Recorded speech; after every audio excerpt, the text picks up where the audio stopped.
Здравейте и добре дошъл на петия етап от нашата Гранд Тур на Финландия. Това е старият град на Порво. Планът на стария град е от средновековието, но повечето дървени къщи са от 17 и 18 век. Първоначално районът е бил част от земите на племената Тавасти или Хаме финландци. Кралство Швеция започва втория кръстоносен поход срещу таватиците и завладява района през 1249 и 1250 година. Кралство Швеция насърчава шведите да се преместят в ново придобитите територии, като им предоставя атрактивен стартов пакет от семейна добитък и освобождаване от данъци за 4 години.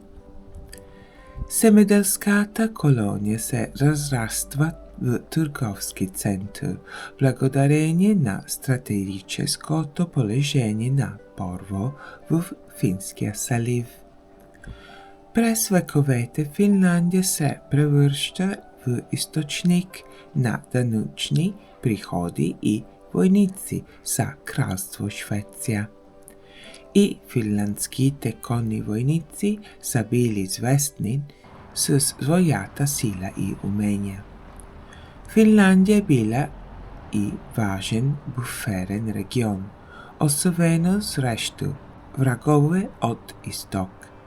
Финландия била базата, от която шведите са предприемали атаки или са се защитавали срещу Новгород, а по-късно и срещу руснаците. Новгород е бил градо-държава, съществувал от 12 до 15 век в северо-западна Русия и простираше от Финландския залив на запад до Уралските планини на изток.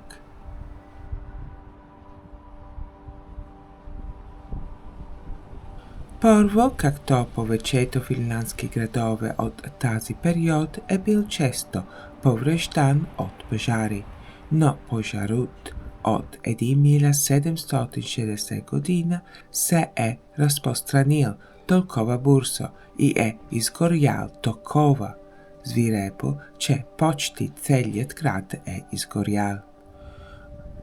Очевидно е, че е възникнал, когато се е запалила танжера с рибена чорба.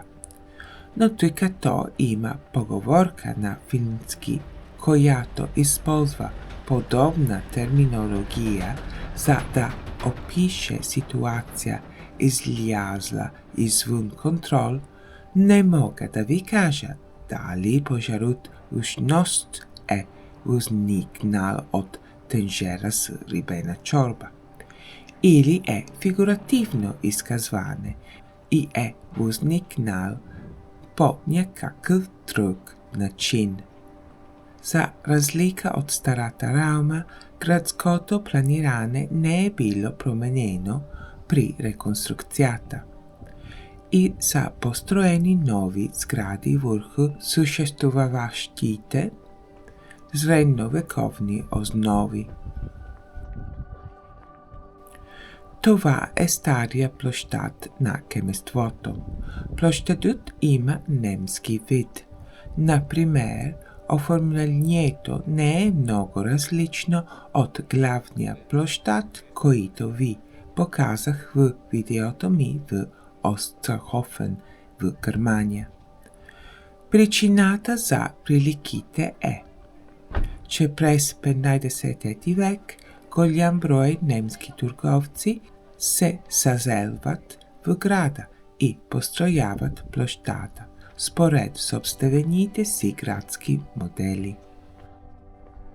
Старото кметството е разрушено при огромния пожар през 1760 година. Тази кметството е построено между 1763 и 1764 години. Архитектът е Готард Фленсбург. Според мен кметството показва някои влияния на датския барок, като например белите декорации на главната порта. Първо е и място, където започва пътят към Финландия независимост в първо парламент от 1809 година. Швеция губи Финландия от Русия през 1808 и 1809 година.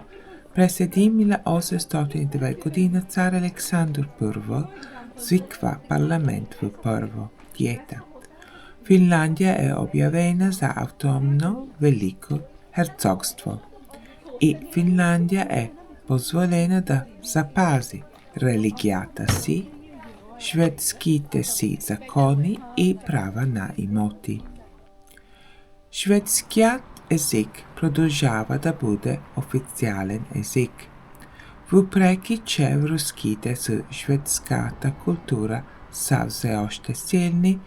Като автономно велико херцогство, Финландия започва да развива своя собствена национална идентичност.